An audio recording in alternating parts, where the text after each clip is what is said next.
വളാഞ്ചേരിയിൽ ബസ്സിനടിയിൽപ്പെട്ട് ഗുരുതര പരിക്കേറ്റ ബസ് ജീവനക്കാരൻ മരണപ്പെട്ടു. വളാഞ്ചേരി നഗരമധ്യത്തിലുണ്ടായ അപകടത്തിൽ ബസ്സിനടിയിൽപ്പെട്ട് ചികിത്സയിലായിരുന്ന ബസ് ജീവനക്കാരൻ മരണപ്പെട്ടു. പൂക്കാട്ടിരി കുറുപ്പുംതൊടി അലവിയാണ് മരിച്ചത്. തിങ്കളാഴ്ച ഉച്ചയോടെ വളാഞ്ചേരി ജംഗ്ഷനിലായിരുന്നു അപകടം സംഭവിച്ചത്. വളാഞ്ചേരിയിൽ നിന്നും പട്ടാമ്പി ഭാഗത്തേക്ക് സർവീസ് നടത്തുന്ന കാളിയത്ത് ബസ്സിലെ ജീവനക്കാരനായിരുന്നു അലവി. വളാഞ്ചേരി ജംഗ്ഷനിൽ അനുഭവപ്പെട്ട കനത്ത ഗതാഗത കുരുക്ക് നിയന്ത്രിക്കാനായി ബസ്സിൽ നിന്നും താഴെ ഇറങ്ങിയതായിരുന്നു അദ്ദേഹം.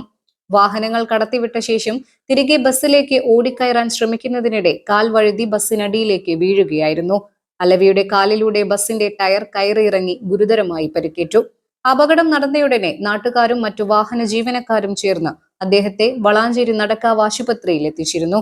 പ്രാഥമിക ചികിത്സയ്ക്ക് ശേഷം പരിക്ക് അതീവ ഗുരുതരമായതിനാൽ വിദഗ്ധ ചികിത്സയ്ക്കായി കോട്ടക്കലിലെ സ്വകാര്യ ആശുപത്രിയിലേക്ക് മാറ്റിയെങ്കിലും ജീവൻ രക്ഷിക്കാനായില്ല.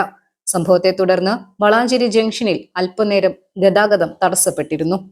News desk 3 Max Live.